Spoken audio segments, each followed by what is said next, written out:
is this massive wave, and that's golf at the minute. This huge wave of what's going to happen to golf, and I'm ready. I'm just about to jump on the board and go da da da da da, da. Right? And everybody on the beach is. I'm branching out. Golf is my life. It's my passion. It's my job. But my hobby is I'm doing a bit of fitness work. I'm doing some triathlons, and one of the phrases I'm even attempting an Ironman foolishly, but one of the phrases keep moving forward. And that's really important when you're competing in those kind of events. You've just got to keep moving forward. And I think that is pretty much what you've both done. I'm certainly doing. The guys here are doing. If you do stand still, you're dead, aren't you? So yeah, I've kept pushing. Can I just describe what I think where I think golf is at the minute? Is that all right to just go off a different one here? Well, let's almost set this up, because this would be a great second channel clip. You know what, Dan? Tell us where golf is right now. Golf is. This is going to be a bit. This is going to come across odd, but let's just go with the flow, okay? So for the last 12 years, I'd say I've got my surfboard here. Okay, I'm on the beach. Mm-hmm. Okay, there's these waves crashing at me. So I've gone out. It's going to be hard to do this whilst I'm holding the microphone. Guys looking at me like, where are you going with this website? So yeah, I've gone out and I'm swimming out with my surfboard. I'm on the surfboard, but these waves are just smashing me back. No, got through that one, got through another one, smashed me back.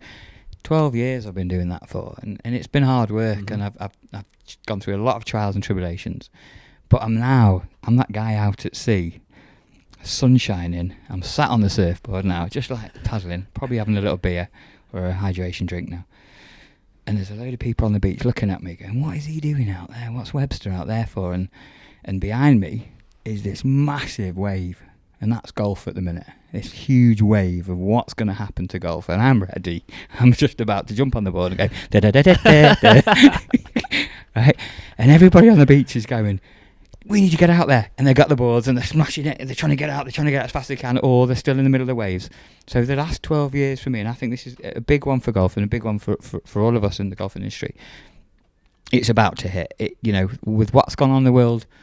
Unfortunately, in the last 12 months, you adapt, you make the most of any situation, make the most of a bad situation and come out the other side. Unfortunately, there will be a lot of businesses that don't come out the other side, a lot of people that have not adapted. That get washed up on the beach. They're going to be driftwood, and I'm surfing by them in my Bermuda shorts. and I think golf is in a great place. And what we've done, if you don't mind me mentioning, I've done a few things within my business to get ready for that. And I think where golf is, as good as we have got a traditional golf club and the membership there is full, we're going to have a 8-9 year waiting list to join St Anne's Old Links. And a lot of golf clubs are going to be in that boat. Certainly the high demand clubs, but every club will have people clambering to join and has had. Driving ranges, obviously we've got the driving range now. I've modernised that, so we've got a traditional golf club, the driving range, we've put Top Tracer in, we've got it in every bay now, we've got a Power Tee in every bay.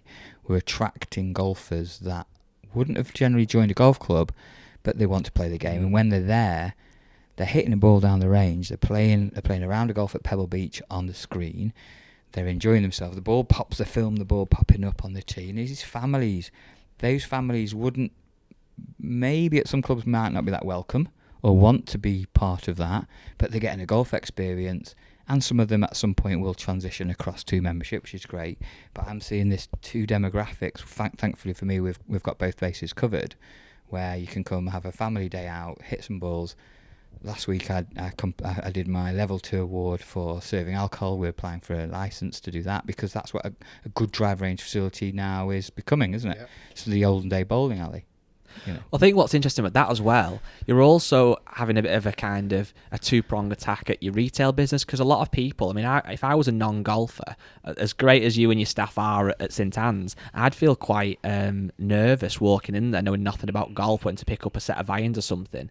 But if you walk into the driving range, it's a totally different environment, isn't it? It's a different kind of feel to it. You wouldn't feel nervous, I wouldn't imagine, going in there and asking for some advice off somebody. We rarely see it. We see it's a different mindset. We see people coming in laughing, and yeah, it's no dress code, no captains, no waiting lists, no, just politeness, and obviously that's expected. But yeah. Well, that was something I was going to come on to, but you've kind of done it well there. But about the driving range, so because we alluded to, you were a pro at this amazing golf club, and you were kind of obsessed, if you like, with driving forward. And now you've got Lytham Golf Academy, which is a really kind of well-known driving range up here in the northwest. Yeah, we had a couple of boys there a couple of years ago. They're not bad. They've done well since. Yeah, there was a guy called Rick Shiels. I don't know what he's doing with himself now. There was a much more famous guy called Finchy. That was there as Finchy, well. he was the funny one. He was the good one, wasn't he? Peter Finch. I've always liked him. Oh. But yeah, obviously Rick Miss was him. based there for a little while, as people will know. Do you remember? I remember the first time I met you. Do you remember the first time you met me? Oh, that's horrible. Remember, I've had a busy And weekend. the reason being is, I think that the proper first time I met you, I probably met you before this, loosely, maybe coming up to play St Anne's or Links. But you ever remember I came and did a photo shoot at your place? Oh. So going back a long, you'll remember it in a minute when I Okay. tell you. A long time ago when I was still at Trafford. Swimwear, was it? So this was probably about 2012 or maybe even 2011.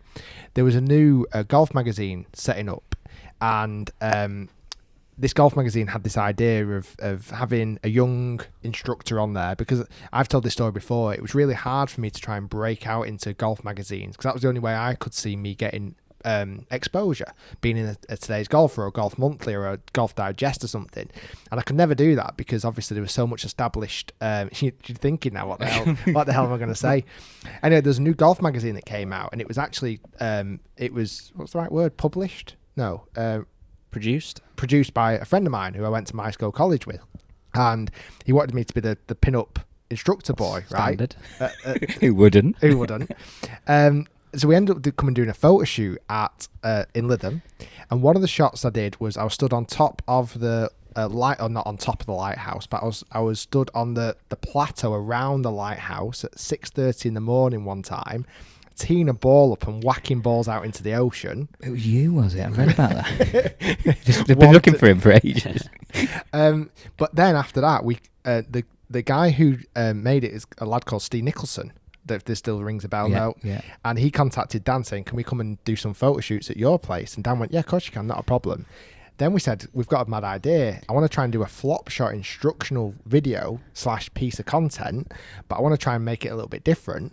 Can I do a flop shot over my car? Do you not remember this at all? Go on. So It's coming back to me vaguely. I said to Steve, well, let's see if we can do it. Let's see if we can do it at St Anne's or Links. I thought, there's no way, not a chance are they going to let me take my golf cart, my car, which at the time was my little Peugeot RCZ, my little sporty number that I mentioned last time, with all my name tattooed on the side of it and everything. And we drove, and Steve asked you, and you went, yeah, it's not a problem, don't worry. It's like, oh my God, he's letting us do this. Yeah. We literally drove it through these bollards onto the chipping green near the right outside the clubhouse. I hope this ends with you putting a Pro V1 through your window. So off tight links lie, I'm trying to do an instructional video about a flop shot, hitting it over my car. Right, that was the Good effort. So I end up doing it a couple of times. I remember the first shot, I was like, oh my God, right in front of the clubhouse, like literally on the putting green. Big bay window there. Yeah. My car, which was my baby at the time, I'm hitting a flop shot off a tight lie. First time I've ever really been on video or photos, and I'm trying to, and the first one I caught a little bit thin, but luckily it cleared the car just, and then I felt a bit more confident. Did it about 5 or 6 times now, but yeah. I'm a little bit gutted you didn't break your car or one of the clubhouse windows there. You let me do that, Dan. I'm happy with and that. you don't even remember it. I do. I can't. It's coming back to me. Life you Was live. was that potentially? That could have been around the time I was still in Brannigan's. I don't know. That would have been. I can't even remember the magazine. It didn't last long, unfortunately. The magazine. I think it was called. I can't remember. But yeah, that was one of. I remember that the first time, and then I remember when I was looking at potentially exiting Trafford Golf Centre, so kind of felt like my time had done there, and I was starting to look for places. I remember you having a GC quad, and I remember thinking, oh, I bet Dan's, when I thought of pros in the area that were forward thinking enough to allow something to take place at their place, I remember thinking Dan was like the top of the list. I remember having a few chats, and good. Suddenly before we know it, we were up there, and we built the Golf Academy, which is James Robinson's in now, which is madness. But like I said, the range has developed enormously from what I've seen on. You know what? I actually remember following it intent. When did you open the driving range? So we took it in 2013, January 2013. Yeah. So I remember following it like so much on social media because you were posting loads, and I created a brand early doors before we'd even took it on. I created the brand, and it was a bit of a story. I remember because it was quite like derelict, wasn't it, at the time? It was pretty run down, and I remember what you'd done to the cafe and the bays, and I remember you painting it and all sorts. I remember watching, thinking, "Wow, this is What's he quite doing?" cool." Yeah. But like, it was really interesting. It was a buzz. It was something exciting. You know what? We did it. We took it on, and I had these visions again of this is going to be phenomenal. I think it's just very similar to that first day at the Old Links when I was in my bright orange. I wasn't wearing a Pringle this time, but I could see us being this phenomenal facility. And I painted this picture. I had Nike were on board, and I painted this picture. It's almost like Webster's World, and there was going to be like a theme park and a bar, and this tatty driving range that had been run down and never succeeded really. And the first 2 years was phenomenal. I was like, this is great. We're going to start now. We're going to do this, and then it just started to get worse and worse. And I think around the time you were there, you could probably see the frustration in my face. I remember The field was just a swamp. The outfield was bad. We were hand picking balls. And I remember one April, it was a Masters. Had been on the telly. It was Masters Saturday, and I'd been at the golf club all morning, and I spent most of my day there. And I came down to the academy in the afternoon. The lads had rung me up. We were out of balls, middle of an afternoon on a Saturday, and we were out of balls. And we weren't out of balls because we were that busy. We were out of balls because all the balls were stuck in the mud. And we had to shut the range at 3 o'clock on Masters Saturday. There was queues of cars coming in. And I went out with the team, and we were hand-picking balls out the mud to try and stay open for another hour. It was just such a bad place. And that Monday, I went and met my landlords and sat in a coffee shop. I said, there's the keys. We've just had a little boy. I'm not seeing him. I've given it a go. Here's the keys. I'm out. And all my energy for the previous 3 years had pretty much been washed up. And part of me was thinking, well, I've got a good job. I'm the head person at Links. Let's just crack on. And the landlords were very understanding. And they said, well, have you ever thought about doing something extra? And a good pal of mine at the time